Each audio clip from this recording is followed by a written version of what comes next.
Fresh दही केमिति बनैबे देखंतु ये जो होची मोर गोटे होची छोटो जेमति हांडी टाइप रो होची मो आधे रे होची ये खरा दिन आधे रे होची मो दही बनौची ए देखंतु ये जो दही बिल्कुल आधे पानी भी नाही या और भल से बसी जाईची आ ये फ्रेश बेसी भी खटा नाही।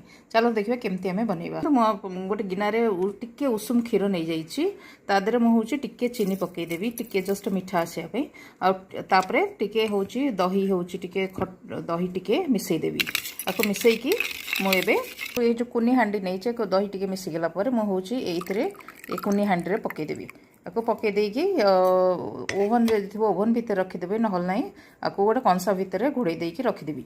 मु ताको एबे ढक्कन देकी एमती रखि देबी 6 ରୁ 7 घंटा भीतर हमर दही रेडी हे जिवो।